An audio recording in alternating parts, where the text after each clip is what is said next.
بسم اللہ الرحمن الرحیم۔ بروس ریڈل امریکہ کا ایک سیکیورٹی ایکسپرٹ ہے۔ اس کے علاوہ اس کی ساؤتھ ایشیا کے اندر ہونے والی مختلف ڈیولپمنٹس کے اوپر بھی گہری نظر ہے۔ تجزیہ ٹی وی میں خوش آمدید۔ ویڈیو شروع کرنے سے پہلے ہماری درخواست ہے کہ آپ ہمارا چینل سبسکرائب کر لیں اور بیل آئیکن کو کلک کر دیں تاکہ ہم آپ کو بر وقت اور ہر وقت باخبر رکھ سکیں۔ 1950 اور 1960 کے اندر امریکہ اور ساؤتھ ایشیا میں ہونے والی مختلف ڈیولپمنٹس کے اوپر اس نے انفارمیشن کو ڈی کلاسیفائی کر کے ایک کتاب لکھی ہے جس کا نام ہے JFK's Forgotten Crisis۔ اس کتاب میں وہ لکھتا ہے کہ کیسے CIA نے 1949 کے اندر تبت پروجیکٹ کا آغاز کیا۔ اس پروجیکٹ کا مقصد یہ تھا کہ اگر مستقبل میں کبھی چائنا اتنا طاقتور ہو جائے کہ ایک بڑی طاقت بن کے ابھرنا شروع ہو جائے تو اس طاقت کو روکنے کے لیے تبت کے اندر ایک انسٹیبلٹی پیدا کی جائے، اور اس مقصد کے لیے CIA، انڈیا اور انگلینڈ مل کر KMT کے خلاف یعنی چائنا کے خلاف حکومت بنائیں گے، اور یہ حکومت تبت کے اندر قائم کر دی جائے گی۔ اس مقصد کو پورا کرنے کے لیے 14ویں دلائی لاما کو یہاں پہ انسٹال کیا گیا۔ دلائی لاما بدھ مت کے روحانی پیشوا ہیں۔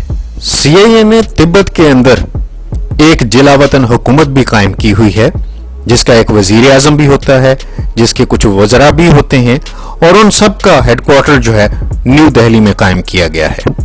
CIA باقاعدہ ان کو تنخواہ دیتی ہے جو سالانہ تنخواہ کئی لاکھ امریکن ڈالرز میں بنتی ہے۔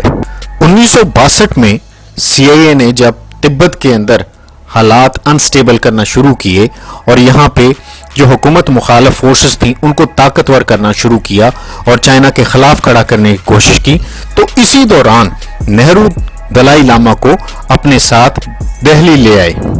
یہ وہی دور ہے جب امریکہ اور رشیا کے مابین کیوبن میزائل کرائسس اپنے عروج پر تھا۔ CIA کے تعاون سے چلنے والی اس تحریک نے جب تھوڑا زور پکڑا تو چائنا نے اپنا اثر دکھانا شروع کر دیا، اور اسی دوران چائنا اور انڈیا کی جنگ ہو گئی، جس کے نتیجے میں چائنا نے 43,000 مربع کلومیٹر کا علاقہ اپنے قبضے میں لے لیا، اور اس میں انڈیا کے تقریباً کوئی 3,500 کے قریب سپاہی بھی مارے گئے۔ جو علاقہ چائنا کے قبضے میں چلا گیا اس علاقے کا نام اکسائی چین ہے۔ اکسائی چین وہ زخم ہے جس کو انڈیا آج تک بیٹھا چاٹ رہا ہے، اور اس زخم کی جو وجہ بنی وہ تھی دلائی لاما کی سپورٹ اور انڈیا کی شرارت۔ یہ سلسلہ یہیں تک نہیں رکا بلکہ اس کی ایک اور قسط ابھی ہم نے گزشتہ دنوں میں دیکھی ہے، جب انڈیا نے CIA کے اشارہ ابرو کے اوپر گلوان، لداخ اور ہاٹ سپرنگز کے اندر جا کے چائنا کے ساتھ ایک چپکلش شروع کر دی۔ اس لڑائی کے نتیجے میں دوبارہ سے چائنا کے ہاتھوں انڈیا کی ذلت آمیز شکست ہوئی ہے۔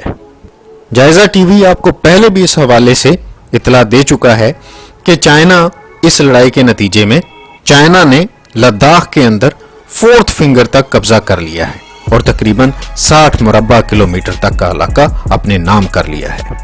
چیئرمین ماؤ کے مطابق بھوٹان، نیپال وغیرہ ہاتھ کی انگلیاں ہیں، اور ان کی ہتھیلی تبت کی سٹیٹ ہے، اور وہ اس ہتھیلی کو اپنے جسم کا حصہ سمجھتے ہیں اور کسی قیمت پر اس کو اپنے جسم سے علیحدہ ہونے کا سوچ بھی نہیں سکتے۔